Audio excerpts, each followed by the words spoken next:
Assalamualaikum warahmatullahi wabarakatuh, sahabat, sahabat Komoba. Kembali lagi di sini bersama Kadila. Kadila di sini akan menjelaskan materi untuk adik-adik yang sedang berjuang untuk SNBT, UTBK SNBT ya. Nah, di video kali ini Kadila akan fokus membahas tentang pengetahuan dan pemahaman umum. Nah, di subtes ini apa aja nih yang akan kita bahas? Tentunya selain materi nanti kita juga akan ada contoh latihan soalnya. Nah, di sini di PPU ya, kita sering menyingkatnya PPU. Di PPU ini ada apa saja yang akan kita bahas hari ini? Yang pertama mengenai semantik, kemudian sintaksis, kemudian morfologi dan paragraf. Nah, yang mana keempat materi ini merupakan cakupan dari pengetahuan dan pemahaman umum itu sendiri. Di mana nanti di semantik itu kita akan belajar makna denotatif, konotatif, sinonim, antonim, perubahan makna, idiom, dan diksi. Di mana kata-kata ini sepertinya adik-adik sudah biasa ya mendengar kata-kata ini, tapi tidak tahu nih maknanya sebenarnya apa sih, denotatif denotatif itu apa sih, semantik itu apa sih. Kita akan belajar hari ini ya. Oke. Nah, yang pertama di materi tentang semantik ini, semantik itu apa sih? Semantik itu adalah ilmu yang mempelajari makna kata dan kalimat. Nah, di mana di PPO ini kan kita sering banget ya menemukan teks yang panjang, terus kita harus mencari maknanya apa, kemudian ada juga pergeseran arti katanya kayak gimana, terus makna denotatif konotatifnya itu apa. Nah, di sini kita akan belajar. Jadi, di semantik ini eh, akan dipelajari makna. Makna itu apa? Makna adalah arti, maksud, atau pengertian dari suatu kebahasaan. Makna kata adalah hubungan antara bentuk bahasa dan hal yang diacunya. Jadi nanti tergantung teksnya apa, tapi seenggaknya kita harus tahu dulu maksud dari makna denotatif, makna konotatif, atau makna-makna lain itu apa. Nah, yang pertama kita akan masuk ke makna denotatif. Makna denotatif itu apa? Makna sebenarnya atau makna harfiah suatu kata sesuai kamus. Jadi ini tuh makna yang artinya memang seperti itu. Secara bahasa memang seperti itu. Secara di kamus itu memiliki arti yang seperti itu. Contohnya kayak apa? Contohnya di sini ada bunga. Bunga itu bagian dari tumbuhan berpetala. Atau meja. Meja itu adalah perabot berkaki untuk menaruh benda. Ini kan definisi atau arti dari kamusnya. Nah, terus contohnya kayak gimana lagi, kayak air. Air itu kan cairan yang dibutuhkan oleh manusia. Itu juga kan makna secara di kamusnya seperti itu. Nah, ciri-ciri dari makna denotatif itu objektif, netral, dan tidak melibatkan perasaan. Jadi memang secara harfiah atau secara makna itu memang sudah ada di kamus. Itu makna denotatif. Nah, sekarang lawannya apa? Lawannya adalah makna konotatif. Makna konotatif itu apa? Makna tambahan yang bersifat emotif atau apa ya, atau kultural di luar makna sebenarnya. Jadi di luar makna sebenarnya, contohnya kayak gimana? Kayak tadi kan bunga itu bagian tumbuhan berpetala, atau bunga itu adalah bagian tumbuhan yang bagus misalnya gitu ya. Tapi ketika di makna konotatifkan, bunga itu bisa memiliki makna kecantikan atau keindahan. Nah, ini sudah berganti atau pergeseran arti kata. Ya, karena sudah dimakna kuantitatifkan. Atau kayak gimana? Tadi kan meja itu perabot berkaki untuk menaruh benda. Tapi ketika dikonotatifkan, meja, misalnya meja hijau, itu seperti pengadilan. Meja hijau itu kan kita mengartikan itu adalah pengadilan. Atau bunga desa deh. Bunga desa itu kan gadis paling cantik di desa. Itu adalah makna konotatif. Artinya makna yang di luar makna sebenarnya. Ciri-cirinya kayak gimana? Ciri-cirinya itu subjektif, mengandung nilai rasa dan budaya. Itu ya adik-adik ya. Nah, eh, selanjutnya kita akan masuk ke sub berikutnya. Di semantik itu ada sinonim, antonim, dan perubahan makna. Kita udah sering banget ya belajar tentang sinonim. Sinonim itu kan kata-kata yang memiliki makna yang sama atau hampir sama. Bukan persamaan kata ya, tapi kata-kata yang memiliki makna atau makna sama atau hampir sama. Contohnya kayak gimana? Contohnya kayak cantik itu kan sama aja kayak elok, terus kayak molek sama dengan indah. Itu maknanya sama, bukan katanya yang sama, tapi maknanya sama. Terus mati, mati itu kan kayak sama aja kayak meninggal. Maknanya itu kayak wafat atau maknanya mangkat kayak gitu. Besar, besar itu sama kayak raya, agung, akbar itu kan memiliki satu makna yang sama. Nah,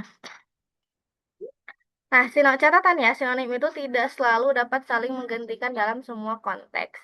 Gitu ya. Nah, selanjutnya lawan dari sinonim apa? Yaitu antonim. Antonim itu lawan kata. Jadi, kata yang maknanya berlawanan dengan kata lain. Contohnya, di sini ada beberapa jenis ya. Jenis kalau antonim mutlak itu hidup itu mati. Lawan kata hidup itu berarti mati. Atau bukan sama dengan ya. Berarti beda kata atau lawan katanya mati.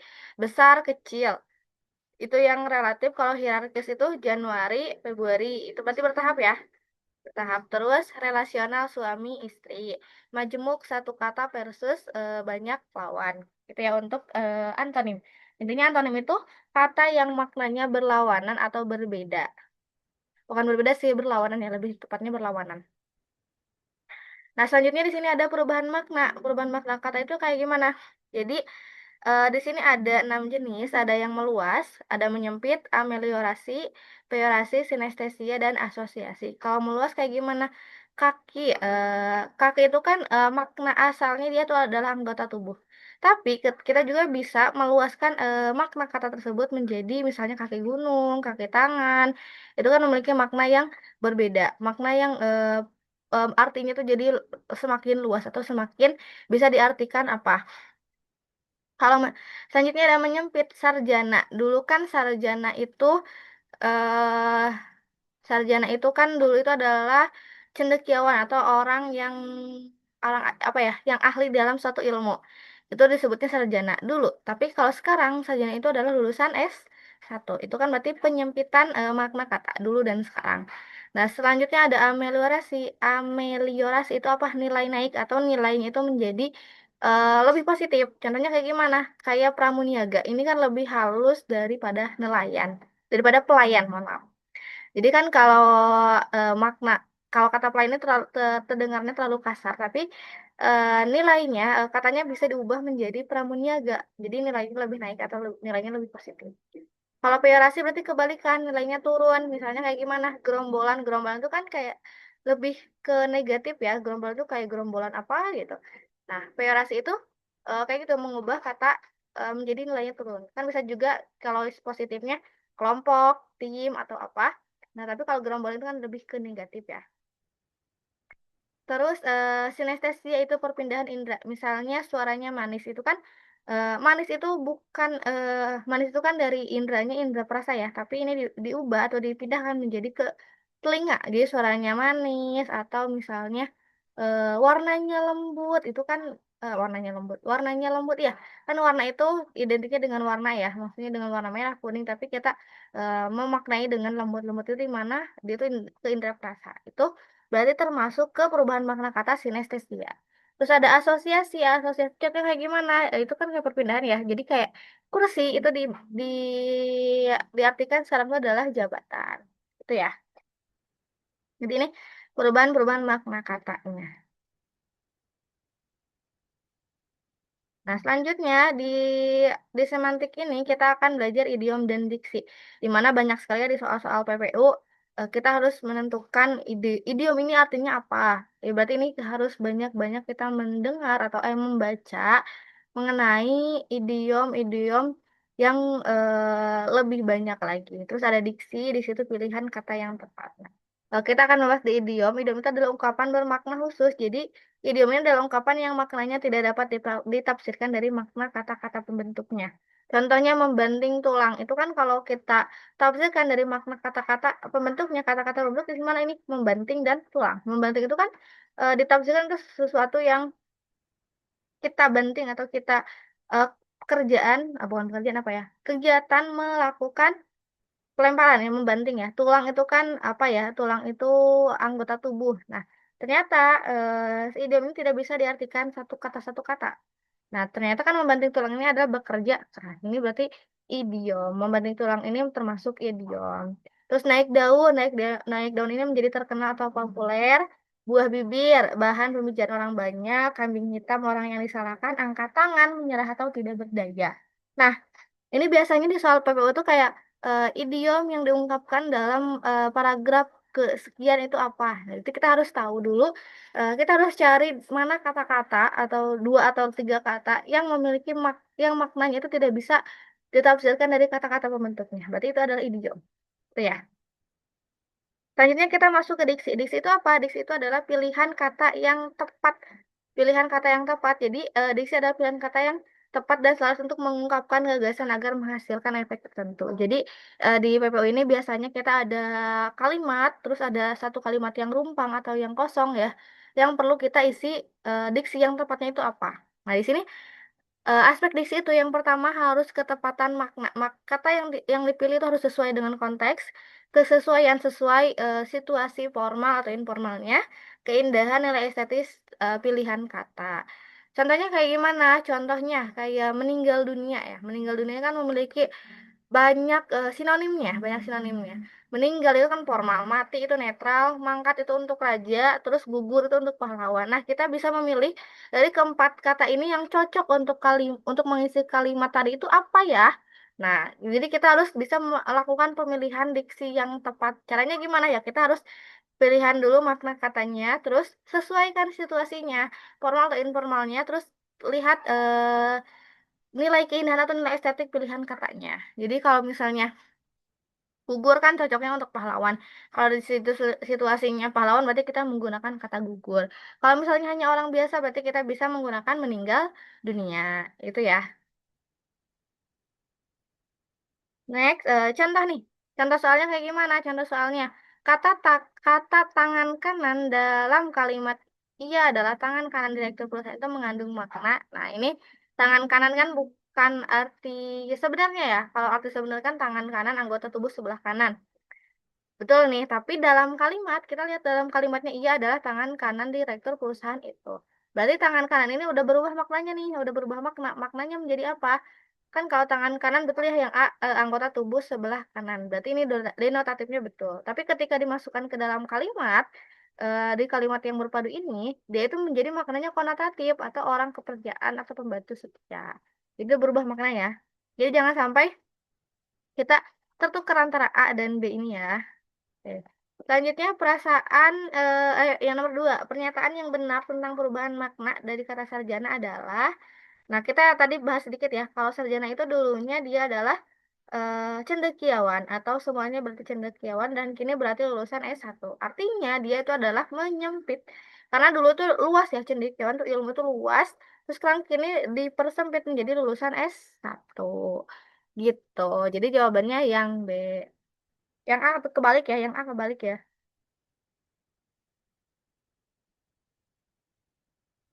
Oke, nah kita akan masuk ke materi yang kedua yaitu sintaksis atau prasa dan klausa.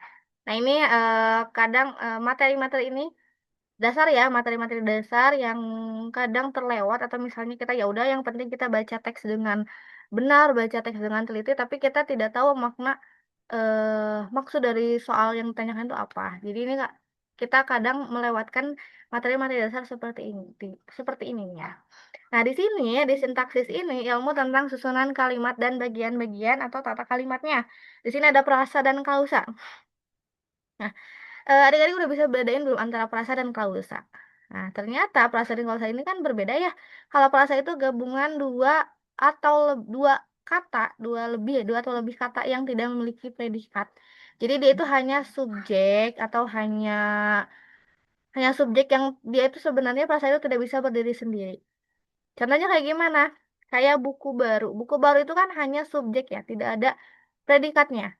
Terus rumah mewah itu hanya prasa, hanya kata, satu dua kata yang tidak memiliki predikat. Dia tidak bisa berdiri sendiri. Jadi prasa itu tidak bisa menjadi kalimat. Jadi dia itu hanya dua kata, gabungan antara dua kata yang tidak memiliki predikat. Nah, di sini ada beberapa jenis nih.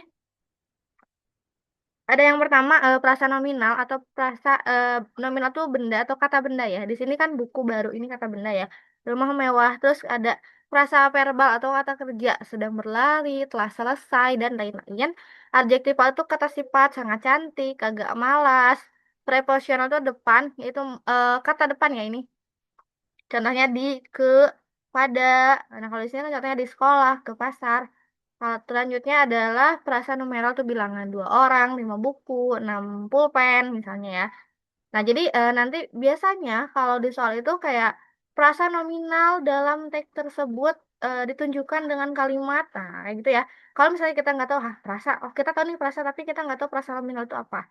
Jadi kita harus tahu dulu dasar-dasarnya ya. Contohnya di sini rumah besar dia itu termasuk frasa nominal. Kalau sedang makan dia frasanya frasa verbal gitu ya. Terus di sini ada klausa. Klausa itu satuan gramatikal yang memiliki subjek dan predikat. Di mana si klausa ini memiliki kemungkinan untuk menjadi suatu kalimat yang utuh karena dia punya subjek dan predikat. Nah, jenis klausa ini ada dua. Yang pertama, klausa utama dapat berdiri sendiri. Contoh ibu memasak. Nah, ini kan udah ada subjek, ada predikatnya ya. Ibu memasak. Terus kalau klausa bawahan tidak dapat berdiri sendiri ditandai konjungsi subordinatif. Subordinatif itu apa? Contohnya, ketika hujan turun karena ia sakit. Jadi, konjungsi subordinatif itu kayak apa? Kayak contohnya ini ketika. Nah, ketika itu kan termasuk konjungsi subordinatif. Gitu, teman-teman. Gitu, adik-adik. Nah, nanti kita akan belajar tentang konjungsi itu apa. Nah, selain ketika ada apa lagi ya? Di konjungsi subordinatif itu, subordinatif itu kata hubung yang menghubungkan dua keluarga atau lebih yang tidak setara derajatnya. Dan contohnya kayak gimana? Contohnya kayak agar, karena, jika, walaupun, ketika, sejak. Nah, itu contoh dari konjungsi subordinatif. Jadi kalau kalimat itu mengandung kata-kata itu berarti dia klausalnya klausa bawahan. Dan di sini perbedaan frasa dan klausa apa? Frasa itu tanpa predikat, kalau klausa itu ada predikat, gitu ya.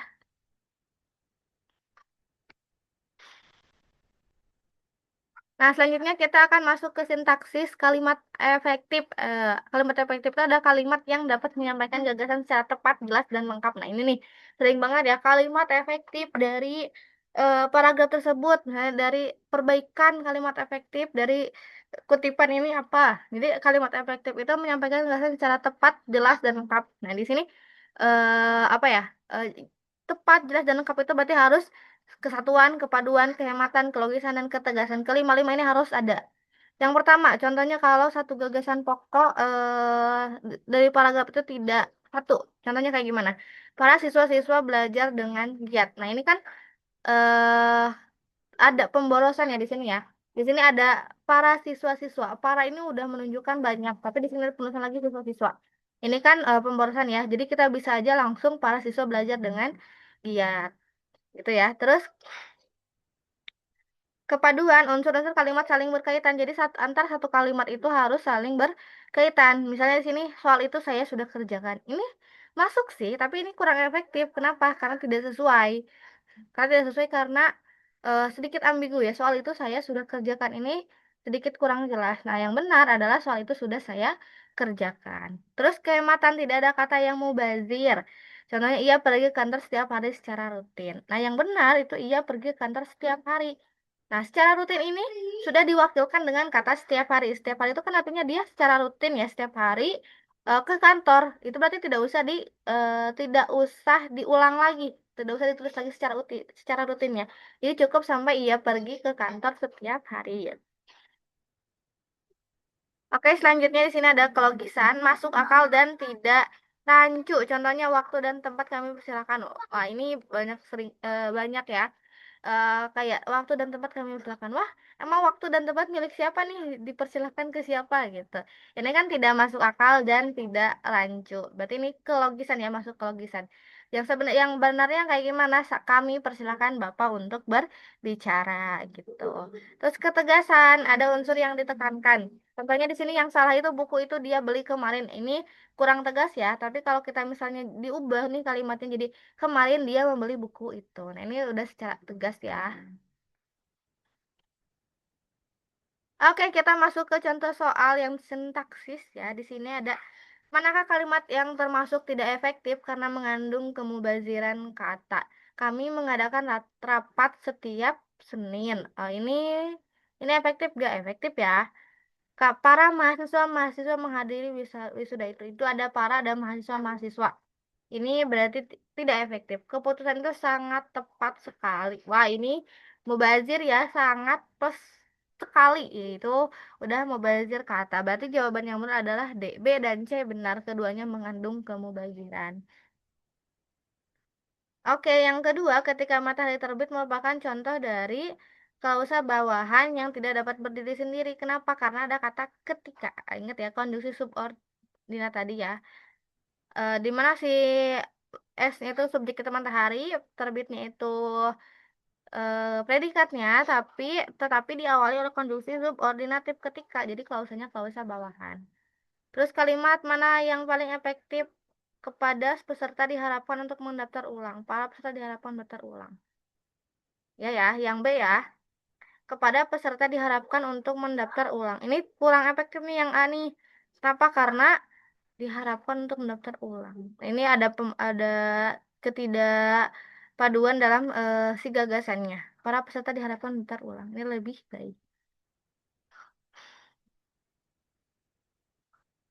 Oke, kita akan masuk ke materi yang ketiga, yaitu morfologi. Morfologi itu apa? Afiks, konjungsi, dan preposisi. Jadi ini bagian dari morfologi itu ada afiks, konjungsi, dan preposisi. Nah, apa tuh morfologi itu? Ilmu linguistik tentang morfem dan kombinasinya. Jadi tata bentuk kata. Tata bentuk kata. Contohnya kayak gimana? Di sini ada yang pertama afiks itu adalah imbuhan. Kita sering banget ya belajar tentang imbuhan. Jadi imbuhan ini ada berbagai jenis, ada empat ya. Ada prefiks itu awalan, kemudian sufiks itu akhiran, infiks itu sisipan, dan yang terakhir itu konfiks itu adalah gabungan. Nah, contohnya awal itu kan kayak me, di, ber, ke, ter, pe. Contoh katanya memasak, berjalan, terus ketua, terus kalau sufiks akhiran, contohnya makanan, berlarian, an ya. Kalau sisipan, telunjuk, ini kan kata dasarnya itu adalah ini ya, tunjuk ya, tapi kita tambahin L.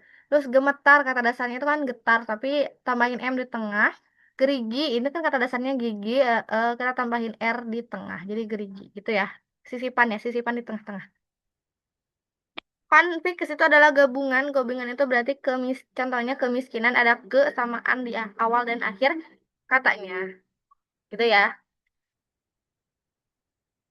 Selanjutnya kita masuk ke konjungsi kata hubung, di mana kata hubung ini konjungsi yang tadi ada empat ya di sini kalian akan bahas. Sebenarnya banyak sekali konjungsi, tapi yang sering ada atau di PPU itu lebih sering muncul ini ya koordinatif itu dan atau tetapi melainkan sedangkan lalu kemudian.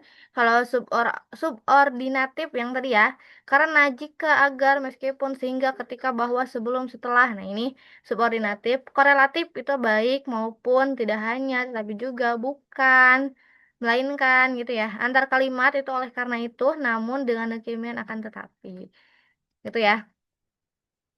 Terus di sini ada preposisi, kata depan, kata yang menghubungkan kata atau frasa dengan unsur lain. Di sini ada beberapa kondisi berarti ya. Yang pertama kalau tempat itu di, ke, dari, pada. Kalau waktu sejak, hingga, selama, pada. Perbandingan itu daripada seperti tujuan untuk, demi, bagi, guna. Kalau cara dengan, secara, tanpa. Contohnya di rumah dari Jakarta dengan senang hati. Dengan senang hati contoh dari cara ya. Oke, contoh soal dari morfologi kayak gimana? Contohnya kayak gini. Kata pertanggungjawaban dibentuk oleh konfiks. Konfiks apa nih? Per, an dengan kata dasar tanggung jawab. Jadi pertanggungjawaban. Kayak ini kan gabungan ya. Konfiks itu gabungan. Kenapa yang A salah? Karena dia tidak dicantumkan dengan kata dasarnya apa. Jadi yang paling tepat itu yang B. Oke, kita lanjut ke nomor 2. Meskipun hujan deras, ia tetap berangkat. Konjungsi yang digunakan adalah jenis. Meskipun, meskipun di sana ada kata subordinat. Nah, berarti ini konjungsinya konjungsi subordinat konsesif atau pertentangan. Ya, terus kata berlari memiliki struktur morfologis apa? Prefiks ber plus lari. Prefiks itu tadi apa ya? Awalan ya. Gitu ya. Infiks itu tadi akhiran, kalau sufiks infiks itu sisipan, kalau sufiks itu akhiran, kalau konfiks itu gabungan.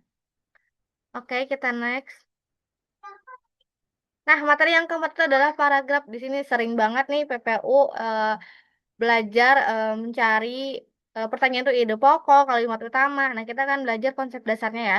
Paragraf itu adalah kumpulan kalimat yang saling berkaitan membentuk satu ide pokok ya. Satu ide pokok syaratnya koherensi dan kohesi. Koherensi itu apa? Koherensi itu keterpautan makna antar kalimat Setiap kalimat harus saling berkaitan secara logis dan membentuk satu kesatuan gagasan. Kohesi, kohesi itu adalah keterpaduan bentuk antar kalimat. Nah, kalau koherensi kan makna, kalau kohesi itu bentuk antar kalimatnya, kata-kata penghubung yang menjadi kepaduan, pengulangan kata, sinonim, konjungsi, dan kata ganti. Gitu ya. Nah, yang suka tertukar ini ada ide pokok sama kalimat utama. Kalau ide pokok itu sama aja kayak pertanyaannya gini ya. Ada ide pokok, gagasan utama, gagasan pokok, pokok pikiran itu sama aja. Itu sama aja. Itu intinya dia mau menanyakan kalimat utama dari paragraf tersebut. Nah, inti dari kalimat utamanya, inti ya, intinya. Jadi ide pokok, gagasan utama, gagasan pokok, pokok pikiran itu sama aja sebenarnya. Terus ada yang kedua kalimat utama baru nih kalimat utama sama atau kalimat topik itu sama aja. Satu kalimat utuh yang memuat ide pokok. Jadi ide pokok itu adanya di kalimat utama, gitu ya. Jadi perbedaan utamanya gimana? Kalimat utama itu satu kalimat lengkap, ide pokok itu inti dari kalimat utama. Jadi kalau ada kalimat utama yang panjang, itu kalimat utamanya, terus di kalimat itu ada intinya. Nah, inti dari tersebut itu disebutnya dengan ide pokok. Nah, tentunya harus ada S dan P atau subjek harus ada subjek dan predikatnya. Oke, letak kalimat dalam paragraf itu ada apa aja? Ada deduktif itu di awal paragraf ya. Kalau si kalimatnya itu induktif berarti dia di akhir paragraf. Kalau campuran itu awal dan akhir, kalau menyebar itu di seluruh paragraf itu biasanya ada. Nah, selanjutnya di sini ada simpulan. Simpulan itu ringkasan inti dari seluruh isi teks berdasarkan kalimat utama dan kalimat penjelas. Jadi cara kita menarik kesimpulan itu, yang pertama tentunya kita temukan dulu kalimat utamanya, terus kita temukan kalimat utama serta ide pokoknya, kemudian padukan dengan ide penjelas yang mendukung, rumuskan dalam kalimat singkat dan jelas. Tadi jenis simpulan itu ada tiga ya, induktif, deduktif, ada empat deng. Induktif, deduktif, generalisasi, dan analogi. Nah, selanjutnya di sini ada tema teks. Tema teks itu adalah gagasan utama atau pokok pesan yang menjadi dasar dari sebuah teks. Jadi ciri tema yang baik itu menarik perhatian penulis dan pembaca, dikenal baik oleh penulis, bahan mudah diperoleh, ruang lingkup terbatas. Nah, cara menentukan tema itu baca seluruh teks, temukan ide yang paling sering dibahas di teks tersebut tuh apa sih idenya atau apa sih bahasan yang sering banget muncul, itu berarti dia itu adalah temanya. Rumuskan dalam satu kalimat. Terus selanjutnya di sini ada judul teks. Nah, judul sama tema itu kita kadang suka beda ya, suka kesulitan membedakannya. Jadi saat judul yang baik itu harus relevan, provokatif, singkat, dan jelas. Perbedaan tema dan judul itu, kalau tema itu inti gagasan itu kalimatnya bisa panjang, terserah. Yang penting inti gagasannya itu. Tapi kalau judul itu label teks, berarti yang mewakili singkat dan representatif atau mewakili semua paragraf tersebut. Jadi judul itu biasanya lebih singkat. Contohnya kayak gimana? Temanya itu pencemaran lingkungan. Judul itu bisa lingkungan kita berteriak. Itu kan lebih menarik, terus sesuai sama isinya, sesuai sama temanya dan tidak terlalu panjang. Gitu ya. Contoh soal nih di sini ada kalimat atau paragraf.